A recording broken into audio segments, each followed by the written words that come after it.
संपत्ति सोच कर उसको जैसे तैसे उपयोग करते हैं, जैसे तैसे उसको संभालते हैं, देख रेख करते हैं। जबकि आपको जानना चाहिए सरकारी कोई भी संपत्ति हो मेरी संपत्ति है। और जब ये बात सोचा जाएगा, सब लोग एक बात ठानेंगे, तो हमको लगता है चाहे विद्यालय हो, आंगनबाड़ी केंद्र हो या कोई भी हमारे सरकारी संस्था हो, बढ़िया से उसकी जो संपत्ति है उसका सुरक्षा हो सकता है। रह गई बात कि अभी भी आप देखेंगे कि लोग चाहते हैं, समाज प्रशासन या तो सरकार भी चाह रही है कि शिक्षा जो हमारे ग्रामीण क्षेत्रों में या फिर शहरी क्षेत्रों में, विशेष करके ग्रामीण क्षेत्र में लोग जो समझते हैं, एक अभी भी ये सोच कुछ ही लोगों के पास होगा, लेकिन ये सोच है कि हमारे यहाँ बेटा है तो उसको विद्यालय भेजना है, उसको अच्छे विद्यालय भेजना है, और अगर बेटी है तो उनको विद्यालय नहीं भेजना, सिर्फ घर का काम सिखाना है, क्योंकि वो जब ससुराल जाएगी तो उसको वही करना।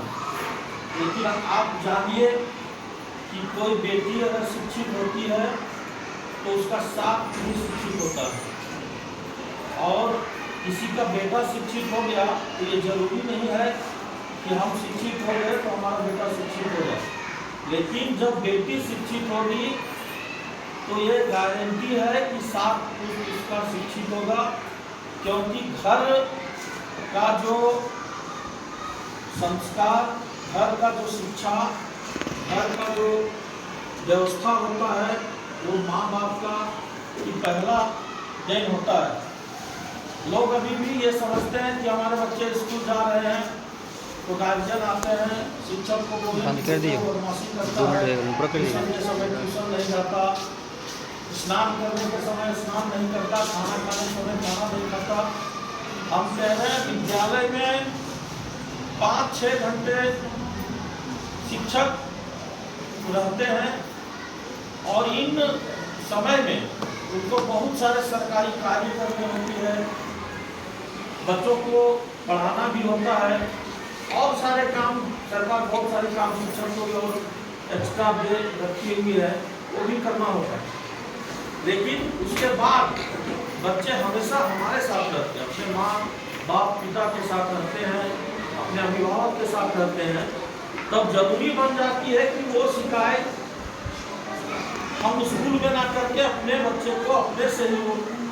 अच्छे काम के लिए सिखाएं। वो समय पर सो के उठ जाए, समय पर नाश्ता कर लें, समय पर स्कूल जाने की तैयारी कर लें, और वो जाके अच्छे से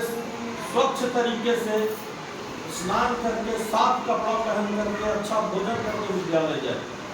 ये पहला सोच हम ही लोग को है, गार्जियन को ये करना। दूसरी बात आप ये देखिएगा कि स्कूल में छात्रवृत्ति का पैसा आया तो ऐसा नहीं है कि कमिटी यहाँ जो है आपकी समिति जो प्रबंधन समिति है वो उनका ही सिर्फ ये जिम्मा है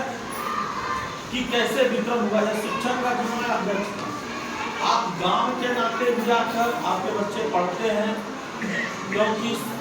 समिति में भी सीमित लोग रहते हैं। आपको ये जानकारी लेने की जरूरत है कि आप आइए देखिए जो आपका छात्रवृत्ति का पैसा आया क्या सभी बच्चों को मिला क्या नहीं, जितना मिलना था उतना मिला कि नहीं, मध्याह्न भोजन जो है मध्याह्न भोजन मिल रहा है क्या नहीं, शिक्षक आए हैं तो वो पढ़ाई कर रहे हैं नहीं, ये सारा जिम्मा हम लोगों का है। कभी जो है एक किसी के बल पर ये छोड़ देना, किसी के कंधे पर कोई जिम्मा छोड़ देना संभव किसी कार्य को सफल करना नहीं होता है। हम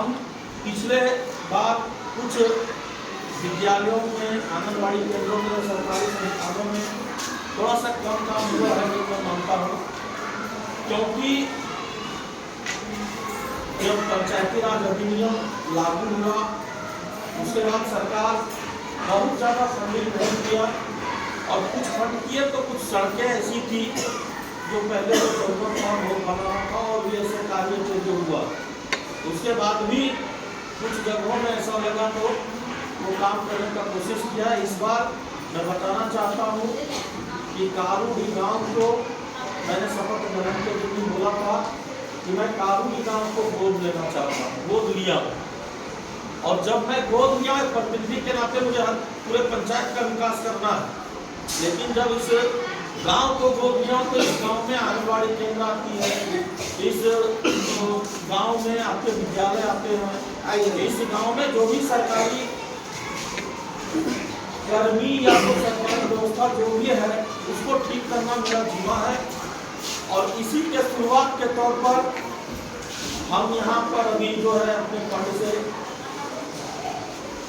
डस्टबिन का प्रबंध है, क्योंकि बच्चे आप देखिएगा कुछ कागज हो, कुछ और जो भी इधर उधर रहता है, लोग उसको डस्टबिन में डालेंगे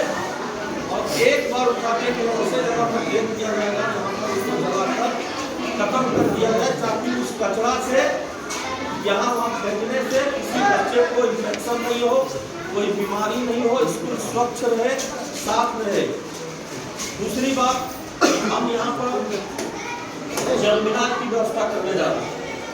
क्योंकि पहले भी ये बात आई है कि ये चापाकल खराब हो गया, पानी गंदा आ रहा है, तो यहाँ जल मीनार के द्वारा नल से पानी मिलेगा। और एक चीज और कोशिश कर रहा हूँ कि उससे जल आए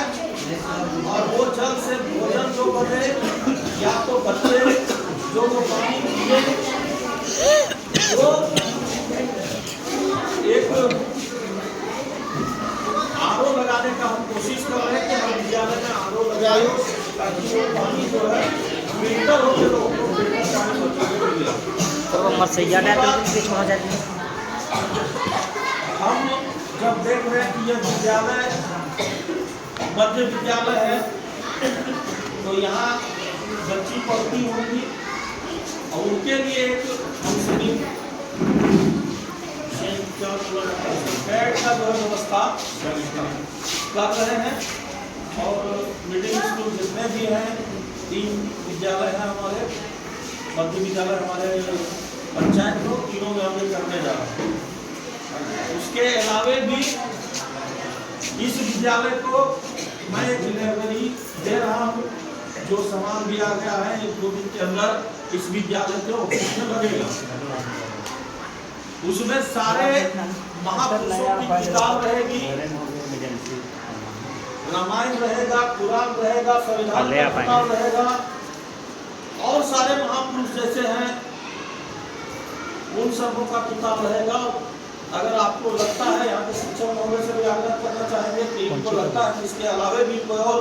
किताब चाहिए, तो व्यवस्था वहाँ पर रहेगी। जिस बच्चा को जैसा जानकारी, जैसा मन हो, वो यहाँ पर अपने शिक्षक से यहाँ क्योंकि समय आपको नहीं मिलेगा, लेकिन आप उस किताब को ले जाके घर में आप एक आवेदन देंगे कि सर हम किताब हमको चाहिए, 2 दिन 4 दिन के लिए हम ले जा रहे हैं, उसके बाद हम जमा करेंगे, तो किताब ले जाकर घर में हम पढ़ सकते हैं। ये सारी व्यवस्था हम करने जा रहे हैं। विद्यालय में रंग रोगन का भी जरूरत है, वो भी हम करेंगे। दूसरी बात, जो अभी कुछ बच्चे सरकारी लाभ, जैसे वहाँ पर किताब फ्री में मिलता है, खाना फ्री में मिलता है, या तो छात्रवृत्ति मिलती है, इसलिए हमको स्कूल भेजना है, ये सोच नहीं होना चाहिए। सबसे पहला सोच होना चाहिए कि खाना मिले या ना मिले, छात्रवृत्ति का पैसा मिले या ना मिले,